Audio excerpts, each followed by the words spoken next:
5, 4, 3, 2, 1. And it's live.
This is Leicester Till I Die TV. Watch and subscribe on YouTube and listen on your podcast platform. Good evening, good afternoon, good morning, good night, good day, goodbye, hello, wherever you are in the world. One of those will apply to you. This is LTID TV from Leicester Till I Die. I hope you've recovered from last night's Talking Balls. What a show, what a show. I mean, I think Reece probably admitted to more than he was thought he was going to admit to when we were talking first crushes. You've got to go over and watch it. It's on the latest show playlist. Do check it out. Yes, tonight could get a little bit controversial. Craig's in a bit of one of those moods already. I've noted that. You know, you wait ages for him to come in, and when he comes in, he has a pop. But look, you know, what am I to say? What are we going to be doing today? Well,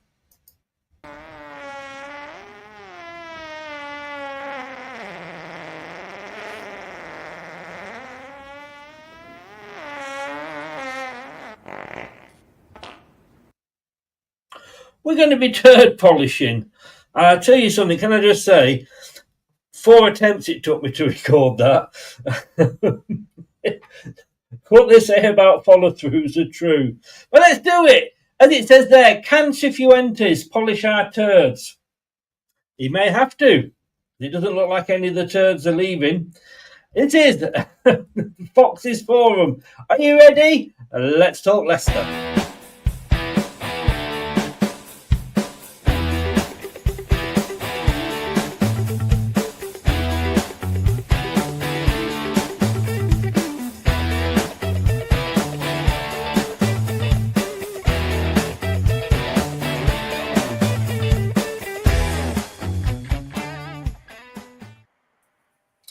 Good evening, gentlemen. Good evening. How are you doing? Good evening. I am all right. I'm all right. I think I've washed the relevant areas after following through. Look, I've got underneath you, underneath you, Craig, and to your left, I guess, Wayne, turd polish. I mean, look, we've signed a new player today. Say signed a new player. He's popped in for a year's remedial rest. And he hasn't cost us anything apart from his wages. But the players that are getting linked with leaving, Craig, we'll come to you first. The players that we're getting linked with leaving are not the ones we want to go. Not really, but I think that's normal, isn't it? You're by the very definition of your the title of your show, the ones who people are interested in would not be classed as turds. So they're bound to be the ones that attract the interest, you know, the ones that we bought for the most money because we saw the potential in them. Other people see the potential too and think they can do one to us because we're in the Championship. But I hope that we find that balance between getting the value and not giving them away cheap. You know, if they're going to go, we shouldn't be just giving them away. That's the thing, though, isn't it, Wayne? We've got to really. I mean, do we? Let's say somebody comes in for. Let's just say off the top of my head, Oliver Skip. right? Somebody comes in and offers us 15 million, and we say, no, we want 22. Is it not better in a way to accept the 15 million and get the high wages, which is on, off our books? Or do we do the typical what Leicester have always done in the past? No, we want 22 million, and when we're stuck with him for another year. Hopefully we don't do that. That's what the club have done recently, really. They could have moved people on. I think 15 million in that, is that a genetically modified banana in the picture, Chris? It's a polish. It's yeah. Okay. Yeah, so we do need to move people on. Unfortunately, like when Barnes and Madison left, they went at cheaper prices because we got relegated. So, but sometimes it's the wages, isn't it? So even if you make a loss on, what you'd want, 5 million, you'll make the money back in wages in a year or two. So move them on. And the case of Craig, as we've said, who's going to want them on those sort of wages? Because players these days, and we talked about this over the weekend with Wayne, when you look at sort of the women's football, and I know it's earlier days for them, but I asked the question last night, would you go to Manchester United or would you go to Tottenham if you're going to get 3 million a year less in wages? Mm-hmm. They're going to be quite happy these days. The players should just sit there and go, pay me. I'm happy sat here, I mean, Bobby Dakova-Reid, all right, he's been to Jamaica on a jolly, he'd call it an international duty. I would call it a jolly. But, he's not featured on the bench in the squad for any of, the latest friendlies. Yeah, for me, if players are happy to just accept wages and sit on the bench, then they shouldn't be at your club. Because that's the kind of player that you want. You want players who are prepared to lose a few quid in return for actually playing football, because that's what they are. That's probably what they've got on their passport. I think you chose wisely there in terms of Oliver Skip. Take it. I think they'd take 15 million. I think they would. It's the Hermanson and Bilal are the ones who have got potential. Skip's been a massive disappointment. So you would take 15 mil, and I think the club would take 15 mil, to be honest. But then it depends whether they're in Cifuentes' plans. If they're not in his plans, and I'm sure we'll come on to this later, if they're not in his plans, then they need to move them out to allow him to bring in players that he actually wants. So it's a balancing act, but the good players that you want to keep, you shouldn't be giving away. The ones that you want to move on, get the best deal you can and then move them on. But you want players who want to play football, definitely. Yeah. Can I say, Craig, I'm very, very impressed with your ring. Thank you very much. I've cleaned it, especially for this one, in case we needed it for the turd polishing. What is it actually? Is it a light? It's a light. It's my halo, to be honest. Well, that was going to be my other thing. Is it your halo? Let me see if I can actually do that. Hang on. There we go. Yeah. Somebody will do that, I'm sure. Yeah. Me. What sort of shows is Craig doing besides this one, Chris? I don't know, but devil, angel. I don't know, but you've got to sign into them these days. Anyway. We wouldn't know, would we, Wayne? No, too innocent. No. But no. I mean, Craig made a good point there. And the thing is, look, we know that Mads Hermansen, he's been linked with West Ham. He's also been linked with Newcastle. It's easier to say who El Khanous hasn't been linked with than who he has been linked with. We know those players are going to go. But if we can't sell Skip or any of these that we're going to go through later, and we're stuck with them, then you've got a bit of a dilemma as Mr. Cifuentes, because does he play them and, try and get, if we're paying the wages, we might as well get something out of them, or does he just sort of forget about them and we literally do end up paying a load of money just for them to sit on the bench? No, well, kind of guessing or getting the picture of his personality. I think it's going to be the latter. I think he's like an Enzo mould.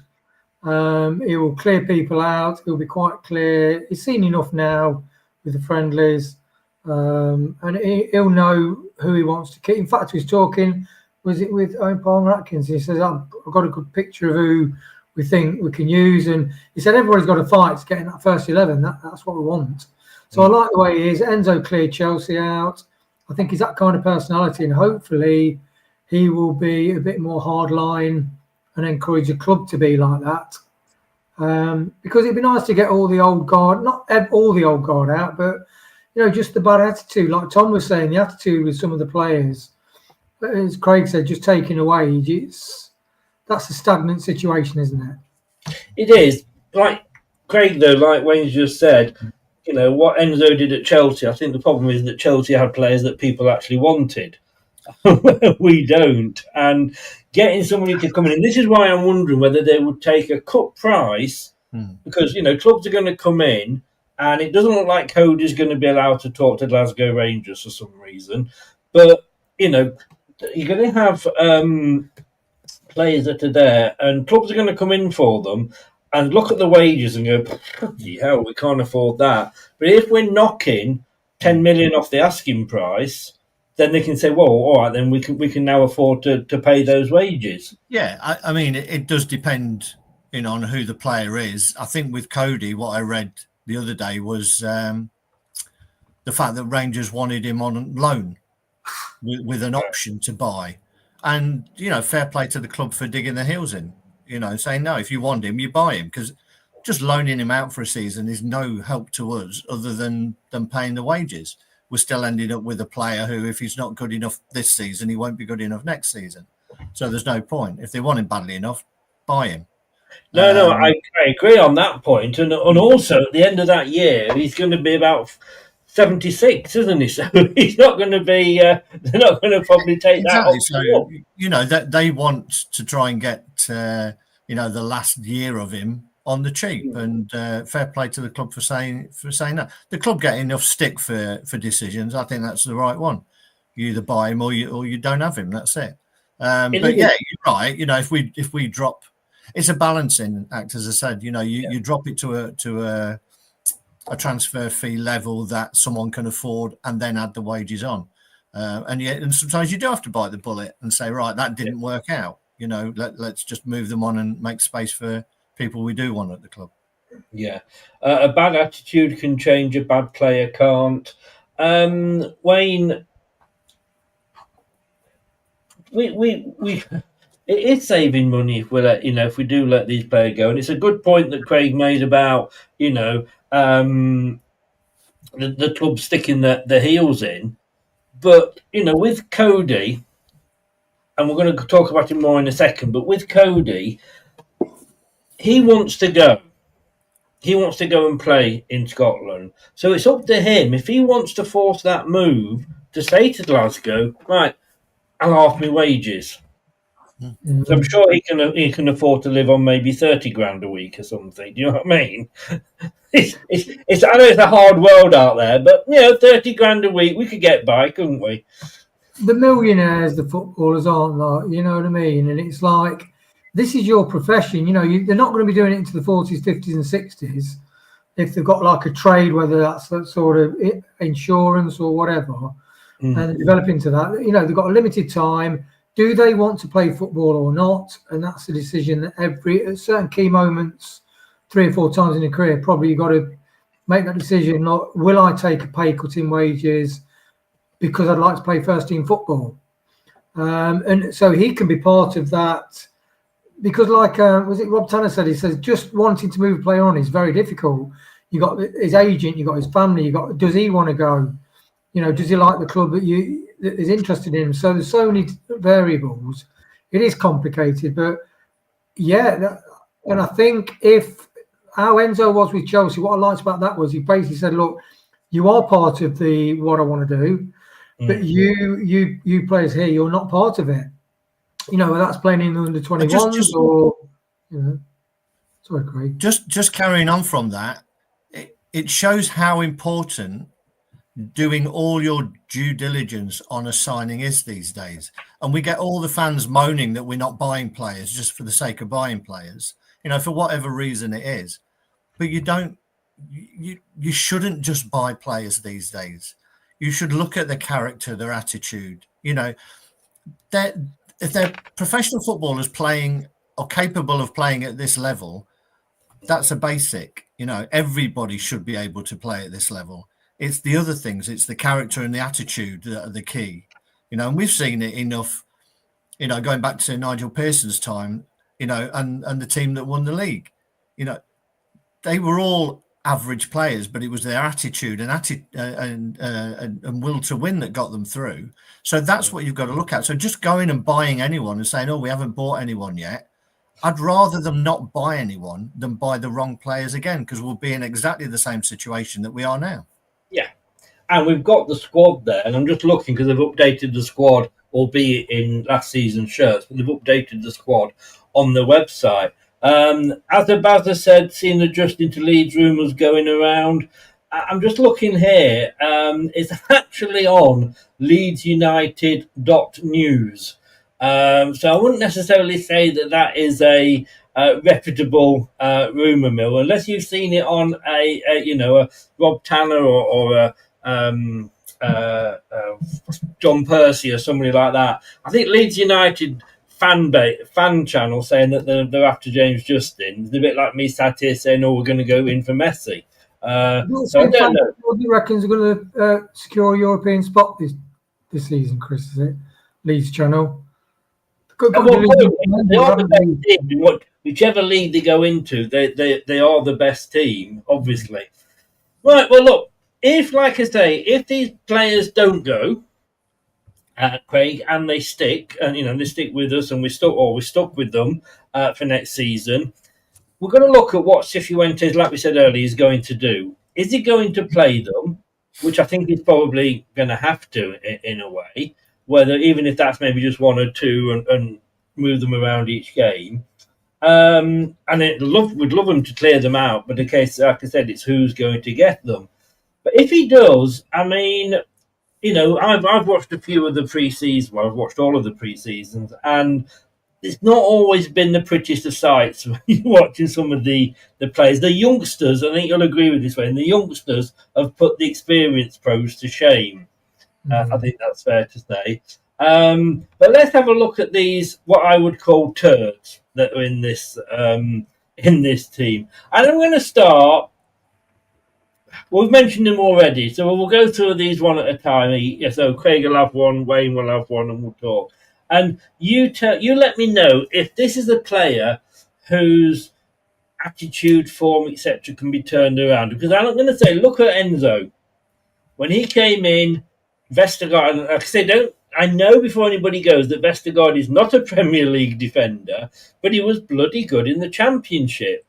And whether it was by luck or whatever, with Cody getting injured, Enzo discovered that and was able to turn him round. He did a bit the same with Ndidi, just slightly moving positions. So can like Enzo did with Vestergaard and Ndidi, can Cifuentes turn these players round? Let's go for you, Craig, and start with the gentleman we've already spoken to, and that is Mr. Cody.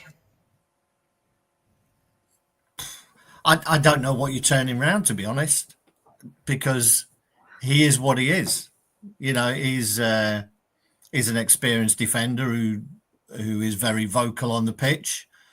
I don't think you're going to get more or particularly less out of him. I don't think there's anything to turn around. He is what he is. He's an experienced defender who's coming towards the end of his career, and you might get one decent season out of him, but would he be my first choice in that defence? I'm not sure. If you can move him on, I'd move him on. That's as much as I can say about turning him around, because he didn't come in for loads of criticism last year, to be honest. And I think he should have got a bit more. Other players were taking the heat for him, I think. But he wouldn't be someone that I would be building this team around, particularly in the Championship.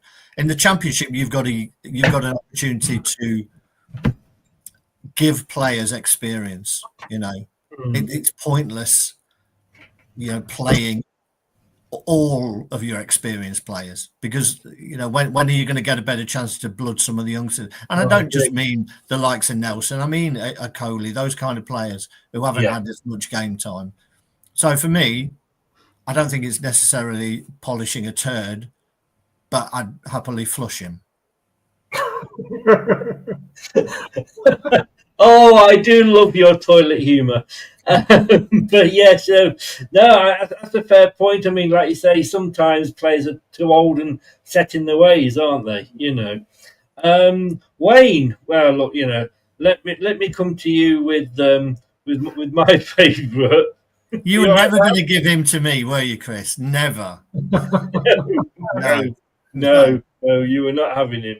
Don't you listen to the horrible gentleman. You're all right. You're doing fine, Val. You're doing fine. You had one good game last season. Sure, you can double that next season. You'd be all right. Wayne, about FaZe. I mean, look, I can't stand this guy. I think he's taking up somebody else's oxygen. He is a defender. He never tackles. Yes, he hoofs the ball wherever he can to get it away, which is a good thing, But when I look at his stats, they're just probably the worst of all the defenders we've got. And all he ever seems to do is just stand there and go, me? When we scored a goal, it's like, where was everybody? Where the fuck were you? Yeah. Can you see him as? I mean, he's a Belgium international. God knows how. It's like Graham. Was it Gordon Taylor or Graham Taylor picking Carlton Palmer? You know what I mean? Can he be turned around? No, like Craig said about Cody. I always remember Cody came on, gave a penalty against Palace. Criminal. And it's the same. How he's one of the first names on it. He's always in the starting 11 for Belgium. I just can't work it out. He has a bad attitude, like Tom said about the young ones coming from Seagrave. When something goes wrong, like Bowser made that mistake, there was no throwing your arms around, being moody or moderate. They just got on with it, and I just think the younger players, Kingy's really developed in a proper attitude, and I do think they show up the older players in the pre-season has really just amplified all of that, and all the fans can see the difference in attitude. And the other thing, the older players, it's 2 years since they're in the Championship, so they're 2 years older, 2 years slower, and older people resist change, and they resist new ideas. And can you imagine, like Cifuentes saying, Sorry, is that right, Craig? I'm not speaking in this whole thing because you know my opinion, Chris. I'll start. Would you like my wig to cuddle? I don't know why you're doing that. Why have you not thrown it away by now? You're just teasing him. You hate him. He's still a Leicester player. He will be one of the best defenders in the Championship. End of. No. Surely, I mean, he was one of the best defenders last time we were in the Championship. 2 years ago. He was a cut above everyone. Your opinion is wrong. Exactly. I'm sitting out. His attitudes, I think his attitudes got worse actually. And one thing's interesting with the pre-season. So you got Kingy putting everybody through the paces. He could overread. Must have arrived at that after been in Jamaica, thinking, "Shit, look how fit these lot are." And the older you get, it's harder to get fit again. And you imagine all the new ideas. Cifuentes. I was listening to Dominic Wells. Is it Dominic Wells who was on Radio Leicester? Brilliant tactician. He's a statistician, football statistician. He was saying about Marti's system and how people need to be fluid, athletic. You imagine explaining things to these older players. They're not going to get it. The young kids are used to all this information, taking on board really quick. And two, they won't be able to apply it. They're just not. We saw in that last Cone thing, very static. Who are your two centre halves this year? Who am I? Yeah, Nelson. definitely. And I'd say I'd even go with a Luco or a Coley, because I don't think the older midfielders or defenders, I don't think they offer, so what you're getting with experience, you're getting able to read the game, leadership. I've not seen any of that in the pre-season, Craig, to be honest. I really think they've struggled with the pace of everything, and I think they're getting caught out. I just don't rate that. And I think the fall-off is staggering, really. I think the interesting thing with the pre-seasons, and I appreciate you've not seen them all, Craig, but the last one against Cologne, we'd got quite a few of these big names in that team, and they were the biggest team that we had played. And to be quite honest with you, it was like men against boys, and not in our favour. Who was it? Was it Leo? Vestergaard and Cody. Yeah. Yeah. And to be honest with you, I mean, all right, it was 3-1. It shouldn't have been 3-1 because Skip gave away a penalty. So take the penalty out. But basically, it was like Spain against England. If you watched it at the weekend, we all know Spain should have won that in normal play if they managed to get a second goal. And it was like that. They were all over us, weren't they, Wade? And this is my worry, that you're going to throw out Vestergaard, Cody, and Farce, and have three players who have got a dozen games between them.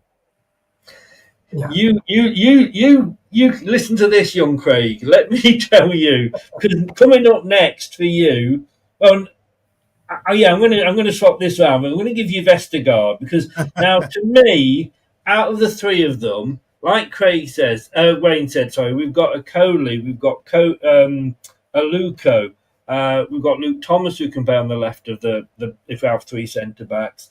I agree. We do need a experienced one in there. Would that be Cody, Faze, or Vestergaard? For me, it would be Vestergaard. I think he can be polished. I find it interesting. Interesting that people call out Faze's attitude, yet then support Vestergaard. What don't you like about Vestergaard's attitude?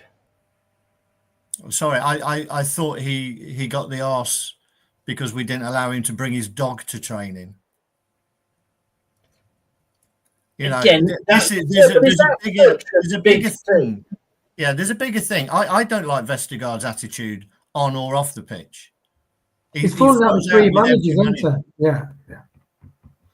He falls out with every manager, Vestergaard.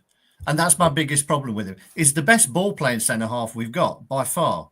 So I'll always give him credit where it's due. But he's slower than the three of us put together.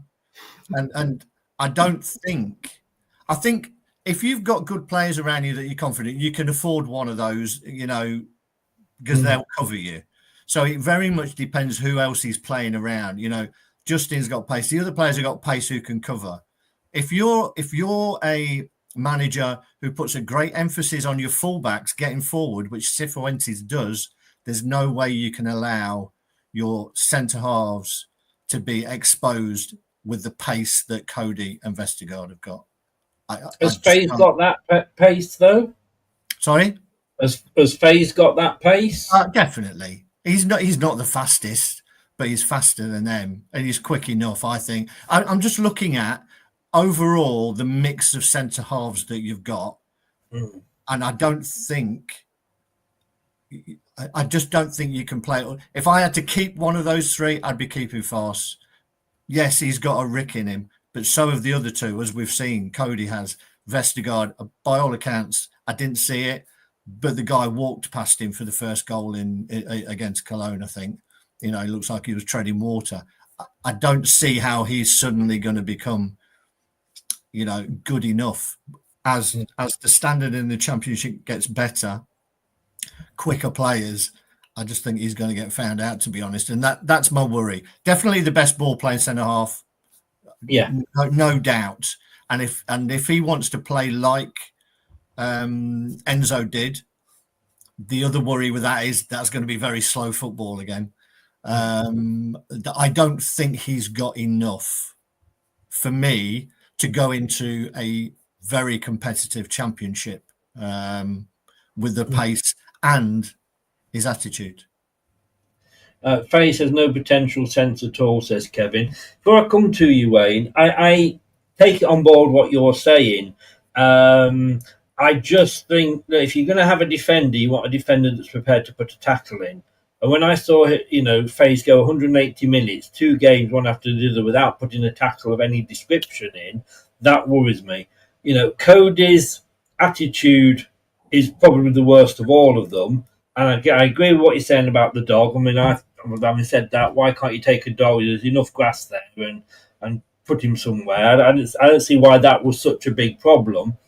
Cody wanting to actually physically say, I want to leave the club, is a huge problem attitude for me. I don't necessarily think that any of these 3 should be starters, because I will be starting Nelson if he's fit again and Okoli. But if you want somebody to come on when you're holding on, and you've got the 5th cavalry coming over at you every couple of seconds, then he can break things up. Wayne, you wanted to add something on that one? Yeah, just further to Craig, it's interesting. I think all the 3 older centre halves, I think Tom said we're sort of clutching at straws with 4 or 5 out of 10s. I think Vestergaard 2 years ago, so he's going to be even more. In fact, he got really exposed a couple of times. People literally just running around him. But I think with Nelson now, we don't need. Nelson is the ball playing centre half, so he completely removes the need of Vestergaard.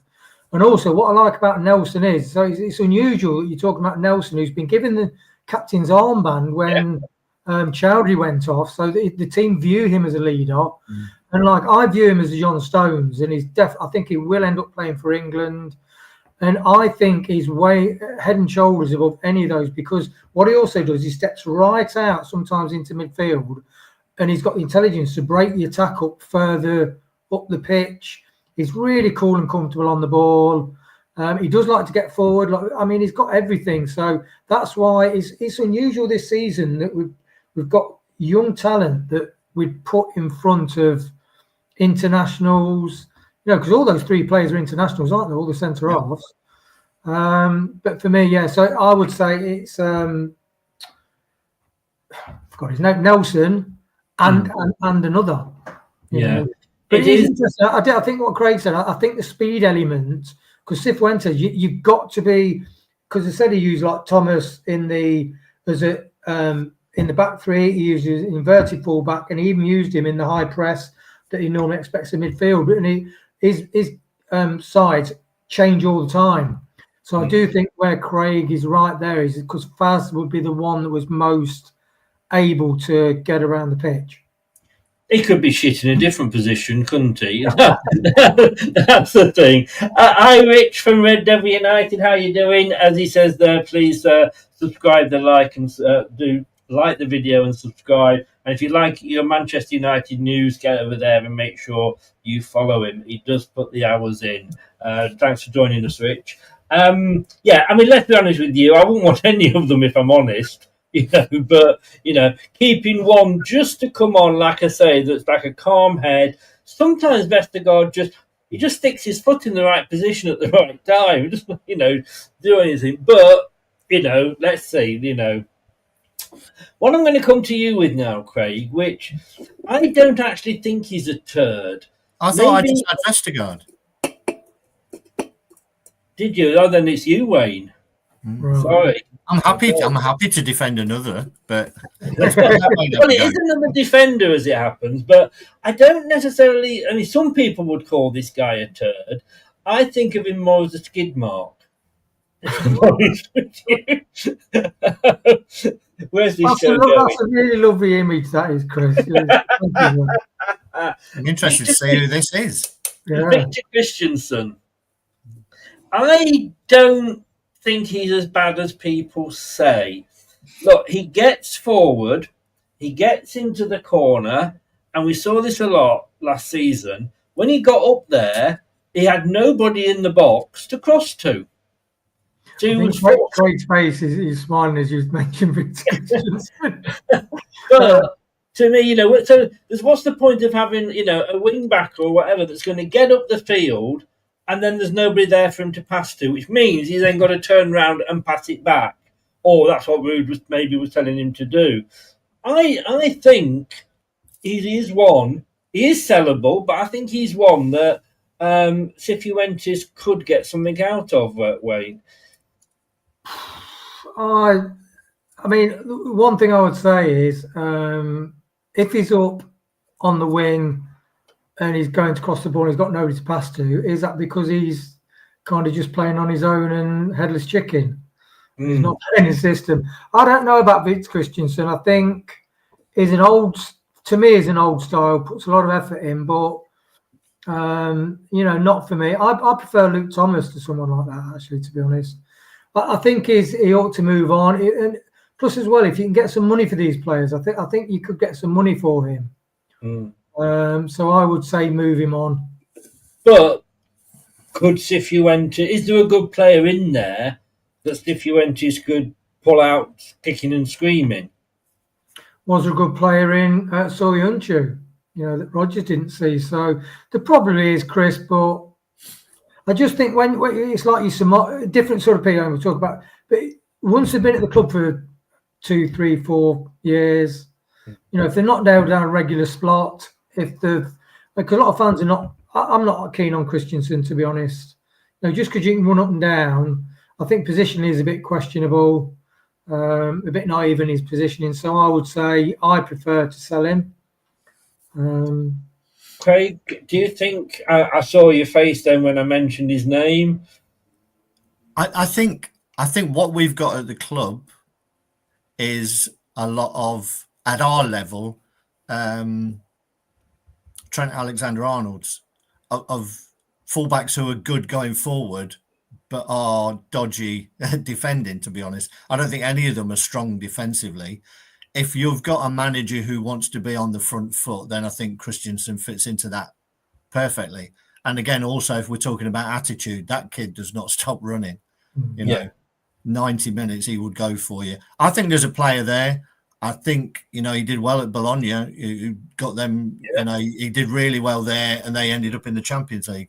I think there's a player there. I think with a better defence around him, his defensive frailties would be less exposed. And I think I think we can probably put that at a lot of our defenders. JJ the same, that you're asked to get forward, but then you've got no midfield defensive awareness or centre-half awareness to cover in when they've gone forward, and that leaves them looking like they're the ones who are exposed.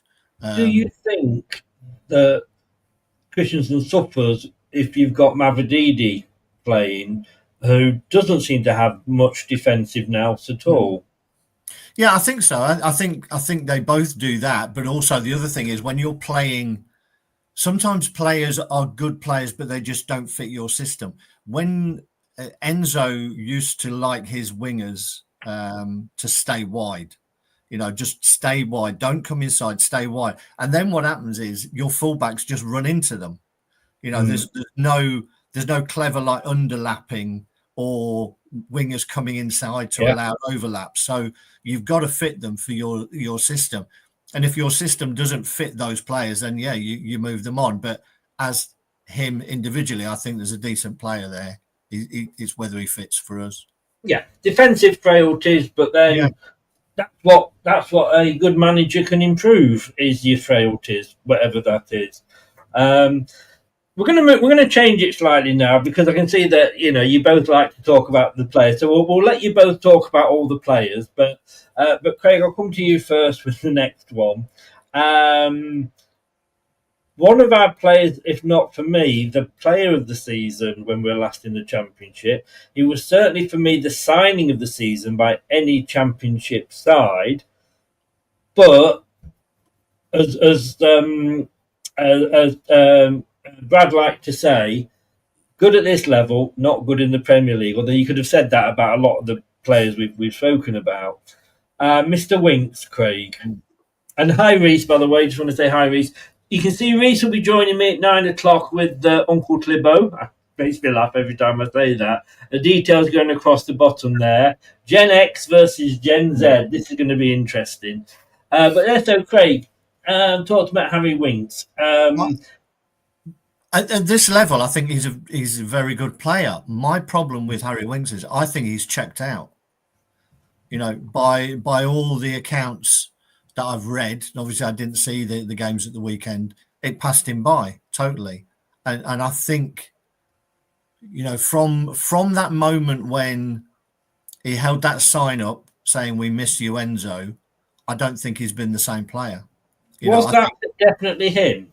Well, there were. He held it. I'm sure maybe a lot of them did at some point. But it seemed like he lost his way last season, and with all that going on, we've talked about attitude. I think that the attitude of you being, you're happy to accept your wages and all the good things that come with the job as a professional footballer, but you're not prepared to do the little bits that maybe don't fit in with your lifestyle. I thought that was crap. And therefore, I think he's just checked out of the club, to be honest. And that will be the one player, I think, where you're going to see Cifuentes' ability to turn someone round the most, because it looks to me, as I say, pre-season, he's barely been mentioned. He should be the guy that everyone else is playing around. Winks should be the one that you build your midfield around. It doesn't seem that way. And if that's what he's seeing in training, and if that's what he's taking onto the pitch, he's a good enough player. So really, it's all about attitude. And I think he's just checked out the club. Wayne, would you say? I mean, I've not been impressed with Winks in the pre-seasons. He certainly didn't perform last season in the Premier League. So you're coming back down thinking, look, this is a guy that, should do well at this level. But like you say, Craig's probably right. He probably has checked out. Yeah, I think he has, Chris. I just think when you see all the young kids coming through, and not just like being a squad number or potential squad number, but really excelling in the position and able to use the ball, attack the ball. The first thought of when they get the ball back is to try and break forward, to get into the box. I think it's just mentally blown some of the older players. I just think that it shocked them how good the Seagrave kids are. And, some of these players, I do think they have. When we won the championship under Enzo, we should have won it. We've got the most expensive squad in the division. And I think was the delusions of grandeur that we went up into the Premier by, Winks, Vestergaard, Cody, Faz, that they could hold their own in the Premier League. And how did that turn out for them? So, the championship is a very unusual thing, because even if these are any good in the championship, I just don't think they're appropriate for the Premier League. If you can get another year out of Winks and Cifuentes can turn him round, then fair enough. Well, he's only got one more year left on his contract. Yeah, it'll be one of those that you use him for a year and just let him go. But he's on massive wages, aren't he? That's with a lot of these older players. And you imagine you got like Hermanson, what's he on, 25 grand a week? And Bilal, what was he on, 15, 20, something like that? And then you got all these players that really have a bad attitude and on that sort of money. I'd be pissed off with that. You've got to be cheesed off with that. So I think Cifuentes hopefully is more straight down the line, and hopefully he can just sort them out. And he must know whether he can turn around somebody or not. And it's going to be interesting. Yeah, Craig, I mean, these players, there's a new manager coming in. Look, we all know, and they will know that the fans think that there was nobody came out of last season with any credit at all. Whether you blaming Rude or not, when you see all some of just the general performances and the standard of simple things like passing the ball, etc. None of them came out, smelling of roses from last season. New manager comes in. These are experienced players that should be looking to impress him. They should be, and that's why I think it's an attitude. I mean, Winks gives the whole attitude. Now he's got a young kid and his family, whatever. it's almost like he's decided that football's not for him. You know, that there's other things he'd rather be. You know, he'd rather take the money that he's got than go and be a family man somewhere. And just, he looks like a player who's lost all ambition, I think, is what I would say. He was a guy who was on the verge of being a regular in the England squad, put some really good performances in for Spurs in Europe. And then it's all gone south for him. A new manager comes in, he falls out of favour. He comes to Leicester, it starts okay, but things have gone a little bit south for him here. It just looks like, you know, there's a player who is young enough to go again if he wanted to. And I'm just not sure whether he wants to. And you can't carry those kind of players. If we have to spend 2 or 3 seasons in the Championship, but we end up with the right squad, then I'd rather do that than just go back up and still be with the same players that we've got who weren't good enough last time. Yeah. Well, look, you know, when it comes to 2 defensive midfielders, and it looks like that's going to be the formation that Cifuentes goes for as well, that I was screaming for Harry Winks and Oliver Skipp to be paired together, because they played a lot of games. Both of them played a fairly decent amount of games last season, but very few of them were actually together. And I thought, hey, you've got 2 ex-Spurs players that can hopefully, know how to play together, kind of remember that. And they were fucking shit against Cologne, weren't they? I mean, I that humble pie was served to me with plenty of hot custard after that game, because as a pairing, it's like putting, as I think somebody once said on X Factor, it's like putting a sausage in the ice cream. They just didn't work together, did they? They don't. No, to be honest, Tom was like, "What's wrong with Chris? Why is he going on about Skipp and Winks in the middle of the park for?" He says, "For God's sake, no." And then it obviously happened. So yeah, I've got put a note when I was watching the match. Winks chasing shadows, because he just could not keep up with the pace of the game.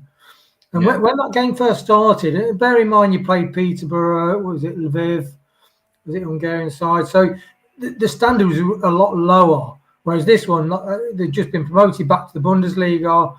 And when they first started off, you're like, oh my goodness, these are fast, brilliant, the break at pace, the really organised defensive layer.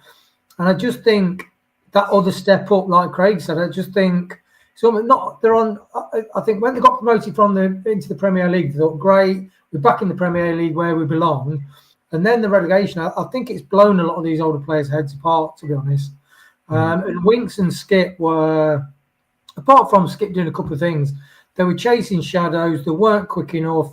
I mean, Skipp and Winks in front of Vestergaard and Koda. I mean, that is just, it's like having 4 grandpets. It's like having 4 80-year-olds in the middle of the park. I mean, they were loving it. They were running through, but and it was embarrassing, actually. It was embarrassing. Not only could they not break up their attacks and stop them running through at will, they couldn't actually they didn't help to generate any attacks for us. It came from Monga and the kids, Yeah. Hey, hang on. If those of you that are playing Monga Bingo along with us and you went for 48 minutes, you've got a corner. You've done well there, Wayne. You have done very, very well. Talking of 80-year-olds, Craig, I mean, I was quite pleased when we signed Skipp. I thought, he could do well. And I've given him a season to kind of bed in. And, he's had a couple of half-decent games, but you can't base your career on a couple of half-decent games, can you? No, I mean, if you look at most of the decent centre midfielders, you can talk about the top level, De Bruyne or all that kind of thing. But even somebody, let's say, like, I think it's Josh Brownhill, is it? If I maybe get his name wrong, at Burnley. What they've got is an attitude. They've got an attitude, they've got a will to win, they want to go out and they want to be the best player in that position. I think Skipp doesn't believe that he's good enough to play at that level. He never strikes me as having the attitude that I'm going to take this game by the scruff of the neck. I'm going to be the guy in the middle of this pitch. Nobody's going to get round me. He looks like he plays with an inferiority complex, and you can't have that in the middle of midfield for me. And as sad as it is, I hoped for better things for him. For me, cut your losses, get rid. I've got to say, I think so. I suppose with the older players, and I think you both have either said this or alluded to this, with a youngster, you can mould them. Cfuentes can mould those players into the sort of players he wants. With the older players, it's a lot harder. I'm very, very disappointed in Skip, to be honest with you. For the 20-odd... Oh, sorry, Chris. No, carry on, mate, carry on. Just a point with when Craig mentioned Brownhill. I mean, I would prefer to sell Skip and Winks and have Brownhill, Josh Brownhill, and that would be it. I'd swap them. I'll swap them both because he will get us more goals and give us more character than those two put together. Yeah. Character is the big thing I've talked about for the last couple of years, is that we don't have players with character. We've bought players who may have technical ability, but that should be a given at this level. Character is the thing that gets you promoted. Indeed. Let me ask you both. I'll come to you first, Craig. Do you remember, under your namesake, Mr. Levine, and around that sort of... Sorry. Someone's just walked over my grave. No, do you remember that sort of era, with those sort of managers around there? We were buying a lot of players that were on the way down. Ex-Premier League players, Martin Keown, Dennis Wise, Les Ferdinand, probably he was maybe the exception. But, I used to call us Derby and Jones United, because we were that old, we were sponsored by, wheelchair company. I mean, I'm a bit worried that this squad is starting to look a little bit like that if we're not careful. Yeah, it looks like a team who there's too many players and it's the spine of the team, which is the worrying bit. I think we've got fullbacks coming out of ears, we've got wingers coming out of ears.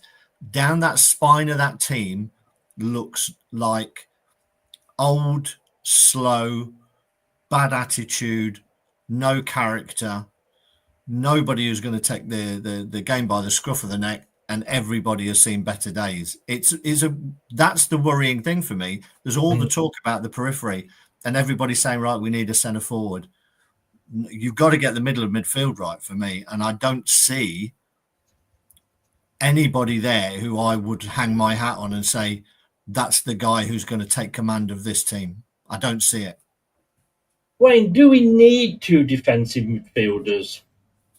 No, absolutely not. Absolutely not. Because Marty's system, he pulls the fullbacks in. He likes to have a big block and have a narrow pitch and force people out wide. And then we need fast people. It was too slow. Our people accused Ayew of holding up the play, which as a centre forward, brilliant, but on the wing, maybe not. But Cifuentes, he likes having wing play, and as soon as we get the ball back with that mid block of four, he wants both the wingers bombing forward. As soon as they get the ball, he wants them going forward. So, and on that Dominic Wells feature on Radio Leicester, he said that against Cone, Winks and Skip were too far back, so they couldn't then generate the attacks and get the wingers out and get them going. So they slowed the game down, basically, is what he's saying. He says, and he thinks he needs to go into the market, as Craig says it, and get a midfielder that is far more mobile and a bit of character, yeah. Wilfred Ndidi, Craig, we think he's going to go. It looks like he's going to go. I posted earlier that there's El Halil in Saudi Arabia are after him, and El Canoes as well. Under Enzo, he was a player reborn, in different position. He had a great understanding with Fatawu. Fatawu used to play, no-look passes down that wing, knowing that Ndidi was going to run onto them. And all right, we've had 2 shit managers last season. If he stays, can Cifuentes polish him? Probably out of all of them, you know, we know the level that Ndidi has got. Again, it depends. It depends very much. I keep using the word, and I apologise for using it. It depends on the player's attitude. You know, whether the player really wants to be here. Yeah. Because on his day, he's not at the level that he was when every team wanted him. You know, we could have sold him for a hell of a lot of money. But on his day, you know, if he's at his best, then he's an asset. You know, whether it's defensively.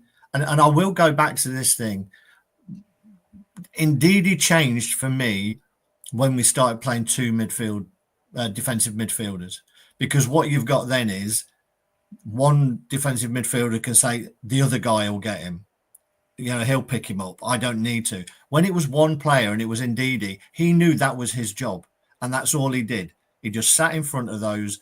He cleaned up left and right. When you've got someone else playing next to you, you think, you know, do I go over there and do it, or do I leave it to him and whatever? And that for me was the downfall, the start of the demise of Wilfred Ndidi when we started playing 2 defensive mids.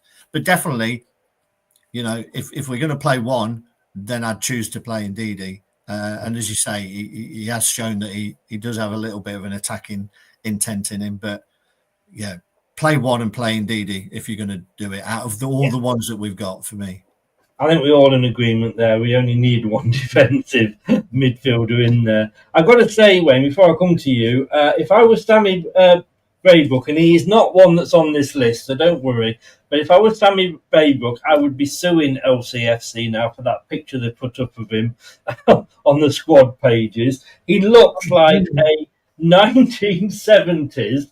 You know when they used the haircut, you used to put the bowl on the head. I said, cut around it. He's got that look of him. He obviously he'd had his hair cut.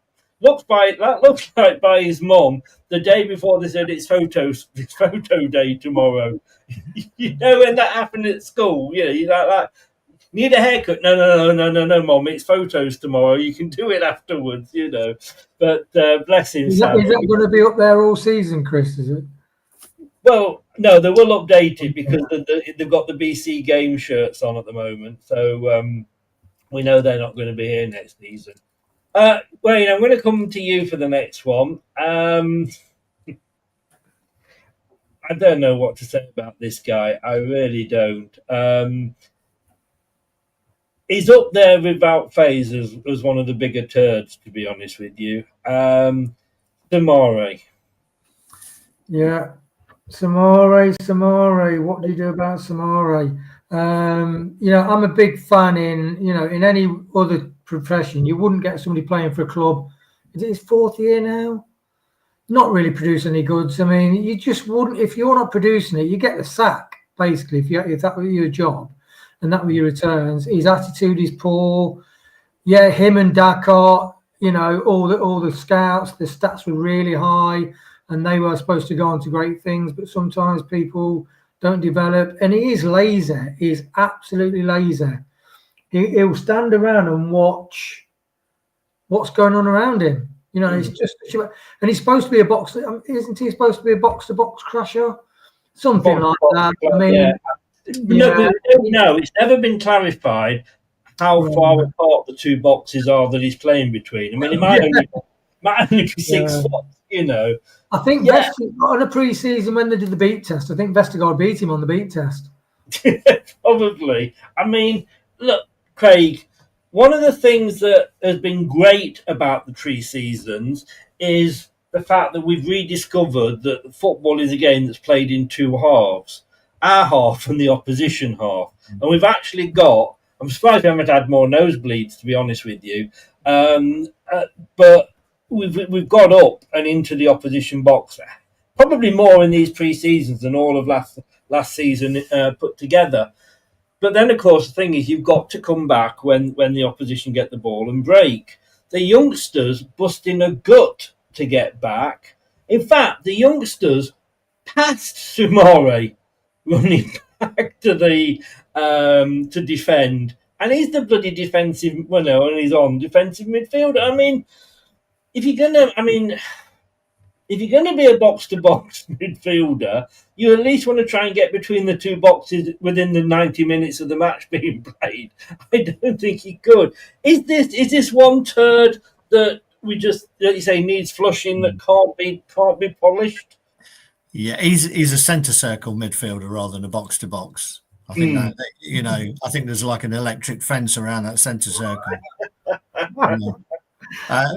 Because yeah, I mean, everyone who's a fan can say, yeah, but he's turned in some really good performances. What he's done is turned in 15 minutes in certain games. When you get so frustrated because you can see there's a player there, if he could be asked, But I think his biggest thing as a midfielder is you've got to have some kind of defensive awareness, and he has none whatsoever. So players run off him all the time. The best players, and you'll see it when they haven't got the ball, they're constantly checking over their shoulders, seeing where other players are. So if the ball comes to them, they know where their players are, their teammates are. But they're constantly checking whether people are running off them into space and covering that. He's got none of that. He's got none of that awareness at all. And I don't think what he's doing at the minute is he'll block the development of the youngsters coming through. And that's the problem. Even if he's a bench player, I'd rather have one of the youngsters on the bench, to be honest, because they need to develop. He's had his chance, and move him on. 100%, 100%. Wayne, we're going to get onto the so-called strikers. Now, last season, we signed two, shall we say, being kind, experienced strikers. Yes. Others may say old, some may say past it, and we'll be kind of say experienced. I mentioned him earlier, and I know Craig loves this player, Bobby Dakova-Reid. I mean, again, why? I mean, why would you even waste any polish on him? To be honest with you, when you go to get the polish out, and you last time you forgot that it was empty, and you should have bought some more, and you went to spray it, and there's none coming out. That's what you got with Bobby Dakova-Reid for me. An absolute waste of space. Yeah, I really like the Fulham side when it was its strongest a few years back, and he was part of that. But I just think he was part of a really well-polished Fulham side, and you take him out and put him in and he's just not been fancied.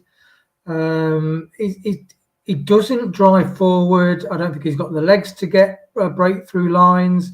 He's got the intelligence, but I just don't think he's physically able. I think, at this age, because the game is it's not 4-4-2 and everybody basically stays in position. It's a very fluid game, and all these old players, including Bobby Dakova-Reid, they're past it.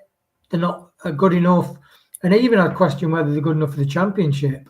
If he's not careful, unless he sort of moves on, he could really have the rest of his career damaged, all 6 months of it. Unfortunately, we have got him for 2 years.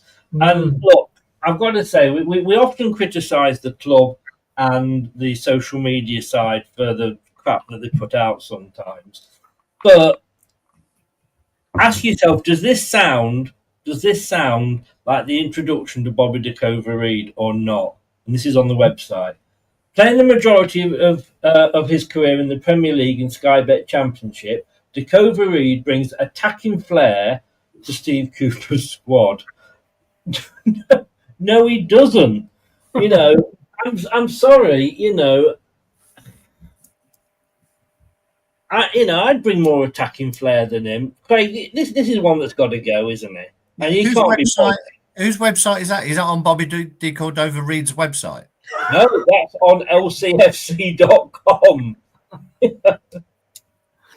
and they're still right. Okay, and they're still talking about Steve Cooper on there. Well, yeah, because they've not updated it for the new season, obviously. But yes, I mean, One thing I would say about De Cordova, I think he's got a goal scorer's instinct. When you look at the goals that he scored, he's in the right place at the right time. And he started out as a striker at Bristol City, and he scored a lot of goals. And it's only later into his career where he started being more of a wide man. So I don't know. He's never really been played for any significant length of time through the middle. But when you look at who he might play instead of, you can't make an argument to play him ahead of anyone else. And that is, for me, where you draw the line. You know, if I'm looking at my 11 and then I'm filling my bench with who I think I may sub those players with, he's not going to be first or second choice. No. So, again, it's another one of, you know, if he wants to go and, go and play in the Jamaican League and he'd be happy on the beach and having to kick him out. I have to say, I don't think he's. Again, we've got more attacking, players coming through that he would block again. For me, like I say, Susan Boyle's got more attacking flair than he has. I mean, bloody hell! Sorry, Chris. I hadn't realised how I had missed this day that in the Foxes fan store on the 15th of April. I missed this, and I can't believe it. Ayew and Dakova Reed were in the Foxes fan store. If only I'd known, I'd have been there. I'd have camped out overnight. Talking of Ayew, Wayne, I quite like the idea of this guy leading us. I mean, we do need another striker. Let's be honest with you, but the thought of him being our main, he's crap down the wings. In the middle, I think he's pretty decent. He can hold the ball up, and when you come to think, you've got possibly El Canoes, but you've got the likes of, McAteer, Monga, Mavadidi, Fatawu coming on if he holds that ball up. I'm quite excited by that. Or even if he's not the starter, somebody who can come on and do that the last 20 minutes or so. This is one I think can very much be, a bit like the family silver, can be polished. No, rubbish, Chris. Don't agree with that. I'm pulling your leg. Do you know what? I didn't get what listening to Craig just before that. I'm thinking, bloody hell, we've got a lot of crap to get rid of, haven't we? When you listen to Craig to go over, we've got a lot. No, I didn't get the hate that he had last season. I think for the money we spent on him, the returns of 5 goals and the other contributions to the side were brilliant. I just think he was played in the wrong position. Yeah, and I do, as you said, I really think and one thing he does like to do, he likes to get, when Cannon came along, we loved him because initially thinking, he likes to get a shot off. And that is what Jordan Ayew does. And one thing as well, against Cone, he's got quick feet. Even at his age, he's quick on his feet. He can skip around tackles. He'll do it, spin round, and then he'll wait to pass the ball off. I really like him. I think he's paid for the money we spent on him. I think he'd be brilliant in the champ. He could get, early double figures in the championship goals wise. Yeah. I wish, Craig, that we'd got him for 2 years and Dakova Reed only for 1. And I have to say, when we signed him and Dakova Reed, I was back to the Derby and Jones United. I thought, what the bloody hell is Cooper doing here? Ayew changed my mind on that. When he's played in the right position, he brings something to the team. Are you a fan of Ayew? I mean, I don't know whether he can be our main striker. We still need to bring a striker in, I feel. For me, he's a bench player. My biggest frustration with Ayew is that it seems to be that his main goal is winning free kicks, and he'll hold on to the ball too long. And when we're a team who are playing on the break, you need to move the ball quick, and he has a tendency to hang on to it too much. And that's my biggest criticism of him. I think he's got the experience, and I think which hopefully we are in the Championship, ahead in a lot of games, I think he's the ideal guy to come on for the last 15, 20 minutes. Just get the ball to him, hold it up, win some free kicks then, rather than a starting spot. I think he would be good and worth keeping around for that role. Yeah. I would definitely agree with that. Last one, and I have to say, I don't think it can actually get any worse for Paxton Dhaka. It can. I mean, I'll start with you on this one, Craig. How many chances does this guy need? A manager comes in who wanted to buy him when he was in Holland. Or I say manager, they obviously use that in the loosest possible connection. Comes in, likes that, and he can't get a tune out of him.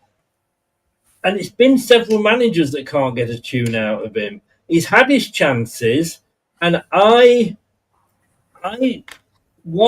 defended him when we were in the Championship last season because I thought he got unfair criticism. And what annoyed me was when Vardy had a bad game, it was, well, it's Jamie Vardy. Yeah, but he had an awful game. I think it was Bristol City. But there comes a point, and with a lot of these players, we are saying, well, maybe, they can do it at this level. We know Dhaka can't do it at this level because we saw him last time with Enzo. I don't know where to start with Dhaka because I really want to like him. And we've talked a lot about attitude, and this guy, I feel, has got the right attitude. He works his socks off. He doesn't hide. I'll give him that. He misses a lot of chances, but he doesn't go hiding. He's still there to miss the chances. If there is a positive in that, even though it sounds weird. When he first came, we saw that he could be a decent finisher, playing on the last line in the European games when he scored that hat trick. For me, the biggest issue that we've got is, and this is classic Leicester, and you can go back to Slimani, let's say, in recent history, of not playing to the strengths of the player that we've got. If he is a player who will play on the last man, but you've got to move the ball quick and you've got to slip it. When you saw the goal that he scored, he got a couple, didn't he? A penalty and then his goal, when he made a nice run and Bilal played him in and he just took a first-time shot. That's his game, and if you're not going to play those quick balls, if you're going to be overly patient, then the gaps that someone like Dhaka will exploit get filled. Defenders get back in position and those gaps disappear, and he's not strong enough to hold the ball up and link the play. So for me, I still like him, and I really want him to do it this season. I'd love for him to be the guy who starts banging the goals in. And if we're not getting another striker, then, it's going to have to be him. But play to his strengths, because his attitude is spot on. And it's that attitude which I wish some of the other players who have more talent than him would utilise. So as it stands, if we can't get a replacement, then I hope that Cifuentes can get something out of him because I like him and I think there's still a player there. Are you being sponsored by attitude.com? Yes. I thought you were. Look, Fox, I know what you're saying. Vardy's got this credit in the bank, but how long do you keep on saying, if we kept him for another 3 years, Vardy he got 11 and 11, don't forget that. Yes, but he had a bad game, and having had a bad game, he deserves criticism. And this pisses me off. Vardy is this god that we can't touch. He was a great player. No player, not even Vardy, is bigger than the club. But yes, he had a bad game. And if any player has a bad game, they deserve to be criticised. It doesn't matter who the hell they are. So he's got 200 goals, he's got credit in the bank. Bollocks. The pressure that Dhaka must feel he's under every time he walks on the pitch. Yeah. And that's really tough to deal with. And I know you can say, they're paid enough. They're still people at the end of it. And whatever walk of life you're in, if you're not playing with confidence, you won't be the same person. If anything that you're doing You know, even the best players can have some downtime because they lose confidence or whatever. And, you know, your first touch is off. You're trying too hard to make sure that first pass counts. Your touch is off. If he was afforded the same level of, we're going to play you for the next 10 games, you know, it's your shirt, go and do it. I think you may see a little bit of a different player. But every time he walks on the pitch, you can feel that sort of air of anticipation that he's going to fail from the stands, you know, and that must be really tough for him to deal with, you know. But again, never once complained from what I've can see, never once pushed for a move, never shown anything other than I want to do my best. I just hope it works for him, but sadly, I'm not sure. Fox, I did see your other comment. Fair play to you. Wayne, I think one of the best pieces of business that could have happened this year is that Vardy left. Now, my worry is that, you know, Riyad Mahrez left when he was at the peak of his career. Jamie Vardy left when he was at the end of his career, in my eyes. You know, they've not, you know, clubs haven't exactly been beating a door down to him, have they? You know, to get to him, which kind of says a lot. You know, he's ruled out Saudi Arabia, which I would have thought would have been a perfect move. Pay off his wife's legal fees, you know, and a good retirement fund. But like I say, where are all these clubs? Who's he being linked with? Nobody. You know, he was linked with Wrexham, doesn't want to go to a championship club. Where are the Burnleys or the Leeds or any of those that have just got promoted? Where are they being linked with? Nobody's coming in for Vardy, which kind of, to me, says it all. My worry is, even if Dhaka stays, and I do think that Cifuentes' style, which is quicker than Enzo's, would, like Craig said, will play to his strengths. And it's all about that. You know, when we had Musa, we never played to his strengths. Craig, you said Slimani never played to his strengths. My worry is that if Dhaka stays, even if he gets 10 or 11 goals, you will have fans out there that are saying, well, he missed that one. Vardy would have got that. I mean, how often did we sign a right winger and everybody kept saying, well, he's no Riyad Mahrez, is he? Yeah. Taken us to get to Fatawu, where we can actually forget bloody Riyad Mahrez. Yeah, because they only come along every now and again. I do think, as Craig said, when he first started talking, he went, he's done about 6 of these big sides before he gathered his thoughts. But I think he's spot on with regards to if with other managers. So Enzo allowed teams to reset in a bank of 5 and 4. Wouldn't suit Dhaka, but if you play quick, it does suit Dhaka, and I do think we've got a manager to do that. I think he looked like he got the weight of the world on his shoulders, and I think that's a combination of the fans getting on at him, and as you said, if that was Vardy, they wouldn't have done it. I know he's got the goals in the bank, but it's like Nacho when he went on a hot streak and that, and then Vardy's backing his out the team. So that's the shadow of Jamie Vardy, and we love Jamie Vardy, but that's a very difficult thing to navigate. And one thing I did spot a couple of pre-season games ago, is when they started releasing videos of the training, Dhaka was smacking in some great goals with great authority, dead confidence. So it shows that he's got that finishing ability. But it's just that cauldron pressure of, you know, what the fans' expectation, the whole Vardy situation. He's never really had a real good, as Craig said, you're playing for the next 10 games. Just see what you can do. Yeah. And I do think he is, I mean, the way he took his goal against Cone, was it? No. That's not against Lions, yeah. I mean, really excellent, really quick. That's right, Monga. No. Bilal played him in. Bilal played him in, yeah, that's right. Yeah, Bilal. There's the second one, guys. 1 minute 19 for the other square. I know. It was a typical like Vardy or a gut instinct striker. He got the ball, put it in, and he pushed it past. And that's the only place he could have put the ball to score the goal, and he did it. So he's got the ability. You are right. And as somebody just said, it's easier to do in training. Yes, it is. He's got to start doing that in the match. Let's hope. I think he can be polished. I hope he can be polished. But like we said, every player has had, when Cifuentes came in, he will have had a chat, I'm sure, with Andy King, who knows the players. And there's a line drawn and said, right, as of this point, everybody's on equal terms. Everybody's got a chance to prove themselves. I think a lot of these turds that we've mentioned haven't proved themselves. And I know there's only been, a couple of 3 games under Cifuentes, but, a lot of them have let themselves down. Fox, I think it was, just said, will the Fiorentina starting lineup be pretty much the starting lineup against Sheffield Wednesday? I think it should be. I honestly, I'd be very disappointed if it's not. So we will see.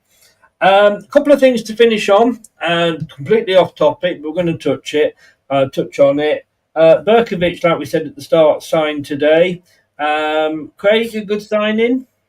I think for what he's brought in to do, he's experienced. He's already saying the right things in terms of, coming in with the right attitude of what he can pass on, his experience of playing with Cifuentes, saying that we should all be excited by what he feels Cifuentes can bring to the club.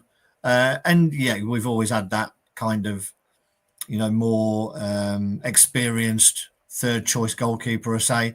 And I would imagine he'll take a leading role in the coaching as well, as we don't really have a we don't coach, as far as I'm aware. So, it probably helps in that area as well. So, a signing that's costing wages only.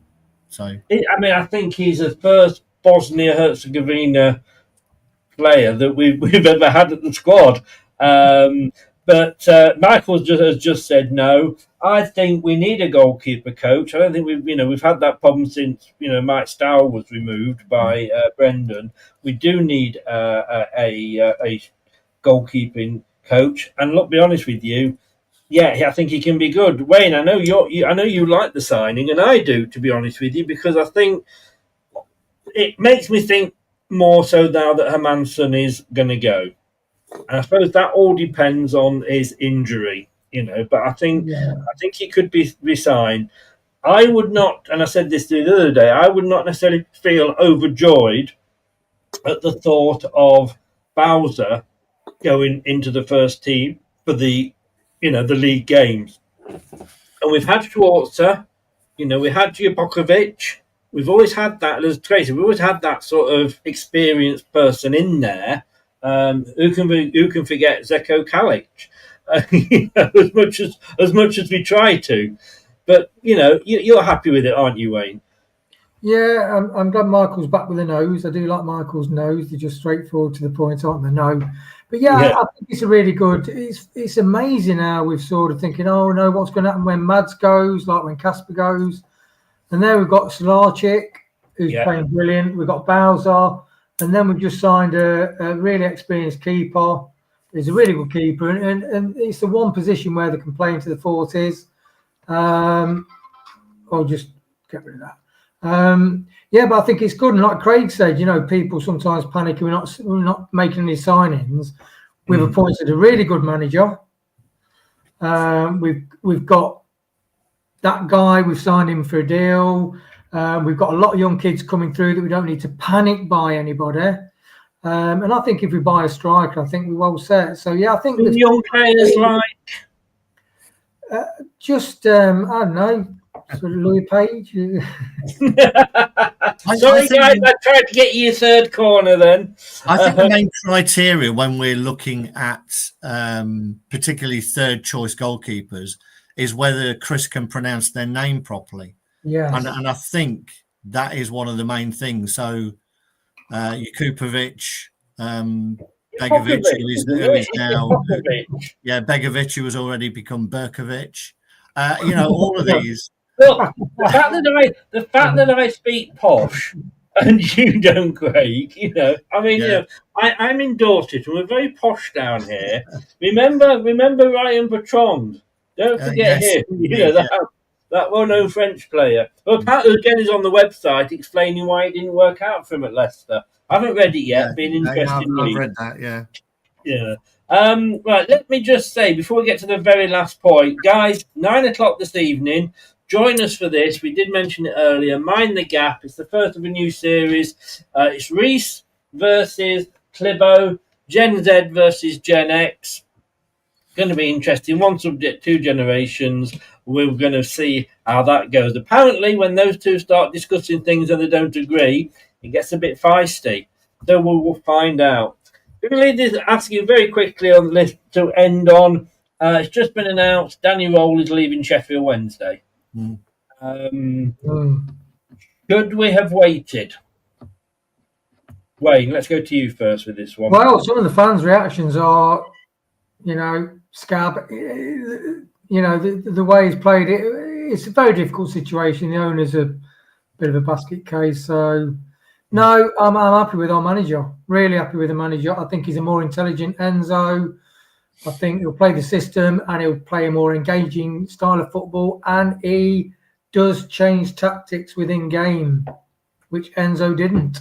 Enzo is like that was Enzo's way. Yeah, no, dead happy. Craig? I think if they wanted Danny Roll, they would have gone and got Danny Roll, to be honest. You know, there was a lot of talk. And the fact that he was so highly rated by people is, I'm not sure where that's coming from. And unless you watched a lot of Chef Wednesday, yes, his hands were tied. They're very similar in terms of where they've come from, in terms of not having a lot of money to spend and doing a decent job with what they've got. So they're both that. So I don't see how you can say one would be better over than the other. I've liked what I've heard from Cifuentes so far. I like his philosophy of how he wants to play. I don't know enough about Danny Roll and how he wants to play, to be honest. So I don't think, I mean, give Cifuentes a chance before we say we've picked the wrong guy, to be honest. But I think we've picked the wrong guy. No, I'm not saying you have, but the fans will be, you know, because that's our fan base. Again, to say that he is this super coach that plays attacking football, again, who's beating the door down to get him? There's no Bundesliga club. Yeah, I think he'll end up in Germany. I think he's come out and said that's where he wants to go. And he's very ambitious, which is great. So, you know, we like ambitious managers. His doorway, aren't they, Craig? Yeah, no, but, you know, I like ambitious managers. People say, you know, and I know you've taken this stance from a devil's advocate, you know, if we get another successful manager, will he leave like Enzo did? You've got to have successful managers. You know, you ride on their coattails, you know, and it's just something that comes with it. If he's successful for us, then we might lose them. But that's the nature of the beast. So I hope Cifuentes is successful, and in a couple of 2-3 seasons, everybody's beating our door down to try and get him as well. It means we've done well. Yeah, Scott says Chris asked the same question in 2 weeks' time. That would be stirring the pot a little bit. No, I don't. I think in a way, you know what? I think we actually dodged a bullet there. Yeah, I wanted Roll out of all the candidates that were mentioned and getting interviewed. I wanted Roll, and Cifuentes came along. And what was that other manager that you mentioned, Chris? Thursday. Thursday, yeah. And when you looked at according to Craig, I've probably said it wrong. Yeah, that's it. You ought to have heard him with the 5-syllable names, Craig, on one of the friendlies. Chris just says him. I did not mention any of the Hungarian players at all. And when I brought the team sheet off, I said, "Oh, go on then, Tom. Go run me through these players." No, I agree. I think we have dodged a bullet, and if we lose Cifuentes, it means he's done well for us.